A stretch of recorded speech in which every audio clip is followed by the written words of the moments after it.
যদি ইসলামী রাষ্ট্র প্রতিষ্ঠা করি বাংলাদেশে শুধু মুসলিমরাই থাকবে না হিন্দুরাও থাকবে, বৌদ্ধরাও থাকবে, খ্রিস্টানরাও থাকবে? কথা বলেন ঠিক না বেঠিক? একই প্রশ্ন।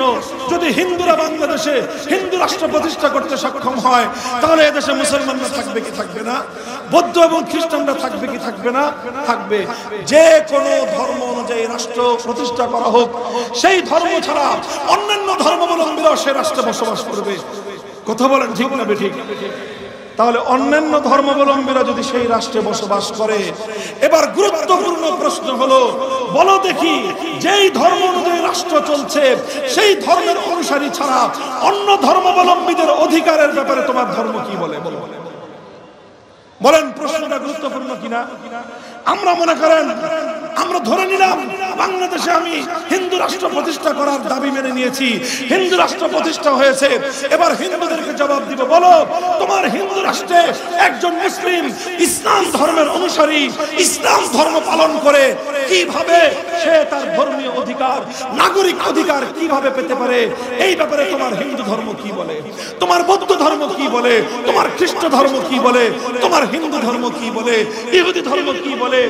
আমি সুনির্দিষ্ট প্রশ্ন করতেছি, হিন্দুদের কাছে তোমরা হিন্দু রাষ্ট্র প্রতিষ্ঠা করলা, সেই রাষ্ট্রের মধ্যে একজন মুসলমান আল্লাহ প্রদত্ত অধিকার অনুযায়ী গরুর গোশত খেতে পারবে কি পারবে না? জবাব দাও। বলেন, প্রশ্ন ঠিক আছে কিনা? আমি একজন মুসলমান হিসেবে গরুর গোশত খেতে চাই একটা হিন্দু রাষ্ট্রে। এবার বলো, তোমার হিন্দু ধর্ম আমাকে গরুর গোশত খাওয়ার পারমিশন দিবে কিনা? জবাব দেওয়ার আগে এখনো হিন্দু রাষ্ট্র প্রতিষ্ঠা করার দাবিও করে নাই, শুধুমাত্র তারা চেষ্টা করতেছে সেই ভারতে গরুর গোশত খাওয়ার কারণে এক একজন মুসলমানের সঙ্গে কি নির্মম, কি বর্বর আচরণ করা হয় সারা দুনিয়ার মানুষ তার সাক্ষী। শুধুমাত্র গরুর গোশত খাওয়ার অপরাধে কত মুসলমানকে পিটিয়ে হত্যা করা হয়েছে, শুধুমাত্র গরুর গোশত সংরক্ষণ করার অপরাধে কত মুসলমানদের ঘর বাড়ি জ্বালিয়ে সরকার করে দেওয়া হয়েছে, আগুন দিয়ে পুড়িয়ে মুসলমানদেরকে হত্যা করা হয়েছে। কথা বলেন ঠিক না বেঠিক?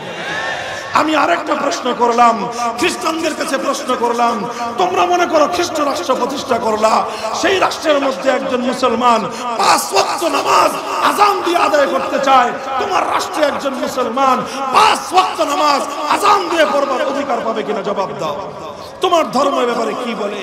বলবে আমার ধর্মের ব্যাপারে নীরব। আমি প্রশ্ন রাখবো ইহুদিদের কাছে, খ্রিস্টানদের কাছে, তোমাদের ধর্ম অনুযায়ী, বৌদ্ধ ধর্ম অনুযায়ী মনে করো একটা রাষ্ট্র গঠন করা হলো, সেই রাষ্ট্রে একজন মুসলিম নাগরিক, একজন মুসলিম নারী, একজন মুসলিম যুবতী হিজাব পালন করবার, পর্দা করবার সুযোগ পাবে কিনা বলো? আজকে যদি আপনি ফ্রান্সের দিকে তাকান, প্রশ্নের জবাব পাওয়া যাবে যে না, তোমার মুসলমানরা আমার খ্রিস্ট রাজ্যে একজন নারী হিজাব করতে পারবে না। তার অর্থ হলো একজন মুসলমান খ্রিস্ট রাষ্ট্রে ইসলাম পালন করতে পারবে না। কথা বলেন ঠিক না বেঠিক? কারণ হিজাব করা নারীর জন্য ফরজ। তুমি যদি নারীকে হিজাব করতে না দাও, তার মানে তুমি একজন নারীকে তার ধর্ম পালনে বাধা দিচ্ছ। আরে ভাই, এটা পশ্চিমা দেশের কথা কি বলবো, স্বয়ং বাংলাদেশে ওদের লেসপেন্সার আর ওদের দালাল যারা আছে 90% মুসলমানদের দেশে মাঝে মাঝে আমাদেরকে দুঃখজনক দৃশ্য দেখতে হয়।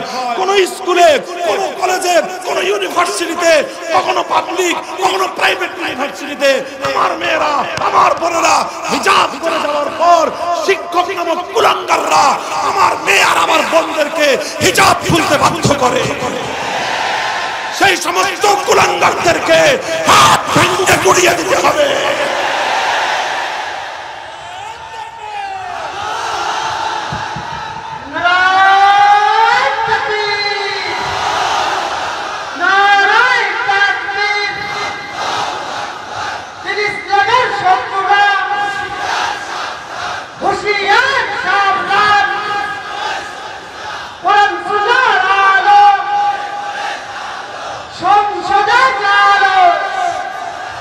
মুহতারাম হাজিরিন, এবার আপনি ইসলামকে পাল্টা প্রশ্ন করেন যে হে মুসলমান, তোমরা যদি ইসলামী রাষ্ট্র প্রতিষ্ঠা করো, সেই ইসলামী রাষ্ট্রে একজন হিন্দুর কি অধিকার থাকবে?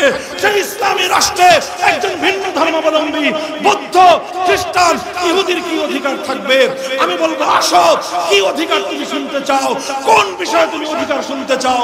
কোন আলেম ওলামার বক্তব্য বক্তব্য নয়, স্বয়ং সরওয়ারে কায়নাত নবী আরবি মুহাম্মদুর রাসূলুল্লাহ সাল্লাল্লাহু আলাইহি ওয়াসাল্লামের অসংখ্য অগণিত সহিহ হাদিসের উদ্ধৃতি দিয়ে আমি একটা একটা করে বলে দিব মুসলিম রাষ্ট্রের মধ্যে, ইসলামী রাষ্ট্রের মধ্যে অমুসলিম নাগরিকদের কি কি অধিকার রয়েছে। আমার নবী বলে দিবেন লাহুম লানা ওয়া আলাইহিম মা আলাইনা। আমার নবী মৌলিক কথা বলে দিবেন, একটা ইসলামী রাষ্ট্রের মধ্যে একজন মুসলিম নাগরিক অপরাধ করলে সে যেই শাস্তি পাবে, একজন অমুসলিম নাগরিক অপরাধ করলে সমান শাস্তি পাবে। একটা ইসলামী রাষ্ট্রের মধ্যে একজন মুসলিম নাগরিক হিসেবে যতটুকু সুযোগ সুবিধা, যতটুকু নিরাপত্তা সে ভোগ করবে, একজন অমুসলিম নাগরিক তার সমান নিরাপত্তা ভোগ করবে। আল্লাহ নবী বলে দিবেন আল খামরু লাহুম কাল খাল্লি লানা ওয়াল খিনজিরু লাহুম কাশশাতি লানা। আরে একটা মুসলিম রাষ্ট্রের মধ্যে আমার নবীর হাদিস পাঠ করতেছি, শুনে রাখো মুসলমান, আমার নবী বলতেছেন একটা ইসলামী রাষ্ট্রের মধ্যে একজন মুসলমান যেরকম ভাবে আমের জুস পান করতে পারবে, একজন মুসলিম নাগরিক যেরকম ভাবে বিভিন্ন ফলের জুস পান করতে পারবে, শরবত পান করতে পারবে, দুধ পান করতে পারবে, সিরকা পান করতে পারবে, ঠিক এরকম ভাবে একজন অমুসলিম নাগরিক, সে হিন্দু হোক, সে বৌদ্ধ হোক, সে খ্রিস্টান হোক, সে মদ পান করতে পারবে। আর কি চাও তুমি? আর কিসের অধিকার তুমি চাও? আমরা তো প্রশ্ন করেছিলাম যে তোমার রাষ্ট্রে আমার একজন মুসলিম নাগরিক গরুর গোশত খেতে পারবে কিনা। জবাব তোমার দেওয়ার দরকার নাই, তোমার দেশ থেকে আমরা জবাব পেয়ে যাই।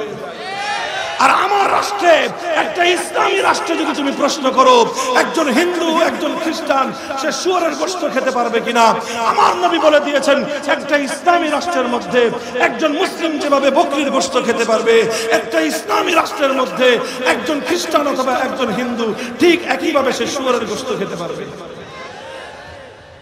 একটা ইসলামী রাষ্ট্রের মধ্যে মুসলমানরা যেরকম বকরি পালন করতে পারবে, একটা ইসলামী রাষ্ট্রের মধ্যে হিন্দুরা শুয়োর পালন করতে পারবে। একটা ইসলামী রাষ্ট্রের মধ্যে একজন মুসলিম নাগরিক যেরকম ভাবে বকরি পালন করার পর তার বকরির বাচ্চা যদি কেউ মেরে ফেলে ক্ষতিপূরণ যেভাবে দিতে হবে, একজন বৈধ হিন্দু নাগরিকের একটা শূকরের বাচ্চাকে যদি কেউ মেরে ফেলে তাকে সমান পরিমাণ ক্ষতিপূরণ দিতে হবে।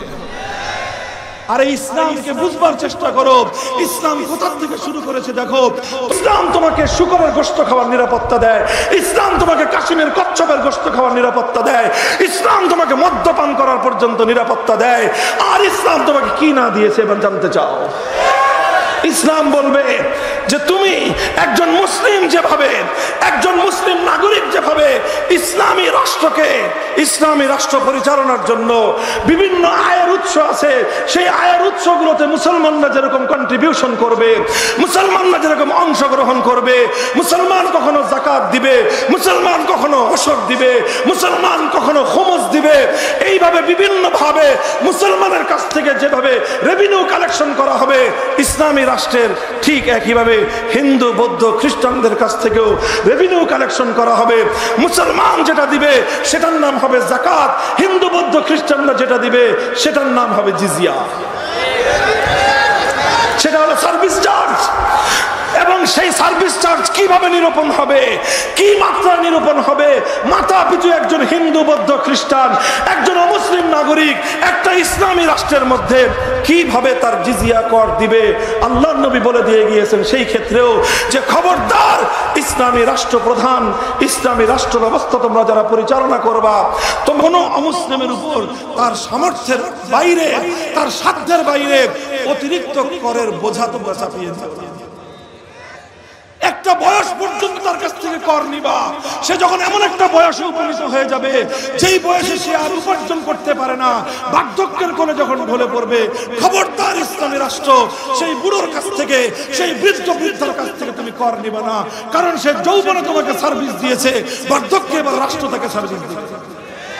মুহতারাম হাজিরিন, ইসলাম বলে দিয়েছে খবরদার, খবরদার একজন অমুসলিম নাগরিকের উপর যদি তুমি তার সাধ্যের ঊর্ধ্বে, তার সামর্থ্যের চেয়ে বেশি করের বোঝা চাপিয়ে দাও, আর এর কারণে দুনিয়াতে যদি সে কষ্ট ভোগ করে, আর এই কথা যদি বিচার দেওয়ার মতো মুসলিম রাষ্ট্রের মধ্যে কেউ না থাকে, তার এই অধিকার আদায় করে দেওয়ার মতো যদি মুসলিম রাষ্ট্রের মধ্যে কেউ না থাকে, মনে রেখো কিয়ামতের কঠিন ময়দানে স্বয়ং আমি আল্লাহর নবী সেই অমুসলিম নাগরিকের পক্ষ হয়ে ইসলামী রাষ্ট্রপ্রধানের বিরুদ্ধে আল্লাহর দরবারে বিচার দায়ের করব। ফানা হাজিজুহু ইয়াউমাল কিয়ামা। হে মুসলিম অমুসলিম ভাইয়েরা, যারা হিন্দু ভাইয়েরা আমার কথা শুনছেন, এখানে না থাকতে পারেন, দূর দূরান্তে আমার মাইকের আওয়াজ শুনছেন, বৌদ্ধ ভাইয়েরা দূর দূরান্তে আমাদের কথা শুনছেন, খ্রিস্টান ভাইয়েরা আমাদের কথা শুনছেন, আজ না শুনেন ইন্টারনেটের মাধ্যমে পরবর্তী সময় আপনারা শুনবেন। আমি আপনাদেরকে একটা জিনিসের নিশ্চয়তা দিতে পারি, ইসলাম আপনাকে অর্থের যেভাবে নিরাপত্তা দিবে, ইসলাম আপনাকে সামাজিক যে নিরাপত্তা দিবে, ইসলাম আমাকে আপনাকে ধর্ম পালনের যে নিরাপত্তা দিবে, আল্লাহর কসম খেয়ে বলি আসমান আর জমিনের মধ্যে ইসলাম ছাড়া আর কোন মতবাদ, আর কোন আদর্শ, আর কোন ধর্ম সেটা দিতে পারবে না।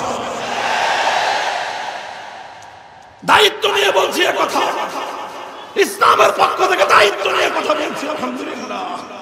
কাজেই আপনাদের ভয়ের কোনো কারণ নাই। যে সকল হিন্দুরা মনে করেন ইসলামী রাষ্ট্র প্রতিষ্ঠা হলে আপনাদের অধিকার খর্ব হবে, ইসলামী রাষ্ট্র প্রতিষ্ঠা হলে আপনাদেরকে এদেশ থেকে তাড়িয়ে দেওয়া হবে, এটা গাঁজাখড়ি ভুল কথা।